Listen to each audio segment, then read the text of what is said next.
Hello friends, welcome to my YouTube channel. आज की इस वीडियो में जीव विज्ञान की महत्वपूर्ण शाखाओं के अध्ययन के बारे में चर्चा चलेंगे, जो कि परीक्षा की दृष्टि से बहुत ही ज़्यादा महत्वपूर्ण है।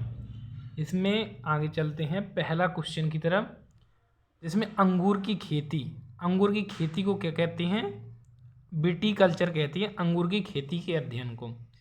अगला क्वेश्चन है, वृद्धावस्था और आयु वृद्धि के प्रभाव का अध्ययन क्या कहलाता है? ये जेरेंटोलॉजी कहलाता है। अगला प्रश्न है, कैंचुओं के अध्ययन को क्या कहती हैं? ये वर्मी कल्चर कहलाता है, कैंचुए का अध्ययन करना। अगला क्वेश्चन है, मृदा का अध्ययन क्या कहलाता है? ये कहलाता है पेडोलॉजी, मृदा का अध्ययन, जो कि परीक्षा की दृष्टि से बहुत ही ज़्यादा इंपॉर्टेंट है। उसके बाद आ जाता है फूलों का अध्ययन क्या कहलाता है?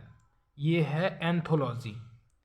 अगला प्रश्न है, कीटों का वैज्ञानिक अध्ययन क्या कहलाता है? ये कहलाता है एंटोमोलॉजी, कीटों का वैज्ञानिक अध्ययन। उसके बाद आगे चलते हैं नेक्स्ट क्वेश्चन की तरफ। उसके बाद आ जाता है सब्जी का अध्ययन क्या कहलाता है?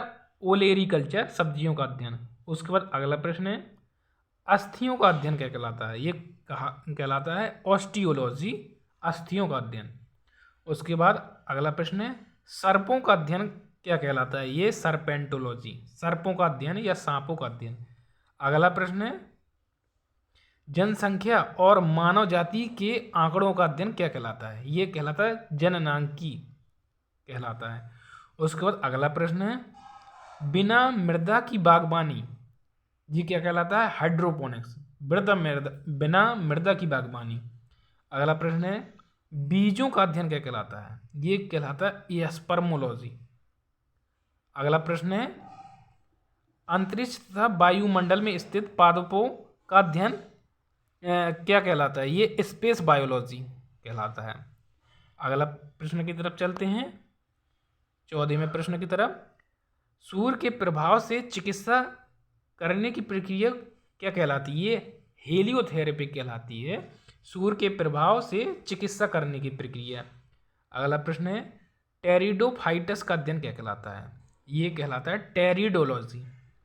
अगला प्रश्न है, सूक्ष्म जीवों का अध्ययन क्या कहलाता है? ये कहलाता है माइक्रोबायोलॉजी, सूक्ष्म जीवों का अध्ययन। उसके बाद अगला प्रश्न है, लाइकेंस का अध्ययन क्या कहलाता है? ये लाइकेनोलॉजी कहलाता है, लाइकेंस का अध्ययन। अगला प्रश्न है, विभिन्न पादपों के जैविक क्रियाओं का अध्ययन क्या कहलाता है? ये कहलाता है फिजियोलॉजी। अगला प्रश्न है, पादप रोगों का उपचार व अध्ययन क्या कहलाता है? पादप रोगों का उपचार व अध्ययन, ये पैथोलॉजी कहलाता है। उसके बाद अगला क्वेश्चन है, नेमेटोडस का पादपों के साथ संबंधों का अध्ययन क्या कहलाता है? ये कहलाता है नेमेटोलॉजी कहलाता है। उसके बाद अगला क्वेश्चन है, कवकों का वैज्ञानिक अध्ययन क्या कहलाता है? ये माइकोलॉजी कहलाता है। नेक्स्ट क्वेश्चन की तरफ चलते हैं। अब आ जाता है, वृक्षों और झाड़ियों का अध्ययन क्या कहलाता है? ये डेंड्रोलॉजी कहलाता है। उसके बाद अगला क्वेश्चन है, वृक्षों की आयु का अध्ययन क्या कहलाता है? ये डेंड्रोक्रोनोलॉजी कहलाता है। ये फ्रेंड्स दोनों ही बहुत ही ज़्यादा इंपॉर्टेंट प्रश्न हैं। उसके बाद अगला क्वेश्चन है, ब्रायोफाइटा का अध्ययन क्या कहलाता है? ये ब्रायोलॉजी कहलाता है, ब्रायोफाइटा का अध्ययन। उसके बाद अगला प्रश्न है, जीवाणुओं का अध्ययन क्या कहलाता है? ये जीवाणु विज्ञान कहलाता है, इंग्लिश में इसको बैक्टीरियोलॉजी कहते हैं।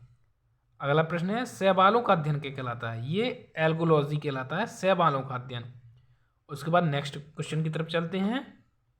अब आ जाता है, घास का अध्ययन व पालन, ये कहलाता है घास विज्ञान या एग्रो एस्ट्रोलॉजी कहलाता है। अगला प्रश्न है, जीव जातियों के नामकरण और वर्गीकरण का अध्ययन क्या कहलाता है? ये टैक्सोनॉमिक कहलाता है, ये बहुत ही बार पूछा गया है एग्जाम में। अगला प्रश्न है, जीवों पर विकिरण का प्रभाव क्या कहलाता है? ये रेडियोलॉजी कहलाता है। अगला प्रश्न है, पक्षियों का अध्ययन क्या कहलाता है? ये ऑर्निथोलॉजी कहलाता है, ये भी बहुत ही ज़्यादा पूछा गया है। अगला प्रश्न है, दंत विज्ञान संबंधी अध्ययन क्या कहलाता है? ये ओडेंटोलॉजी कहलाता है, ओडेंटोलॉजी। अगला क्वेश्चन है, तंत्र का अध्ययन क्या कहलाता है? ये न्यूरोलॉजी, ये भी बहुत ही ज़्यादा महत्वपूर्ण, बहुत ही बार एग्जाम में पूछा गया है। उसके बाद अगले क्वेश्चन की तरफ चलते हैं।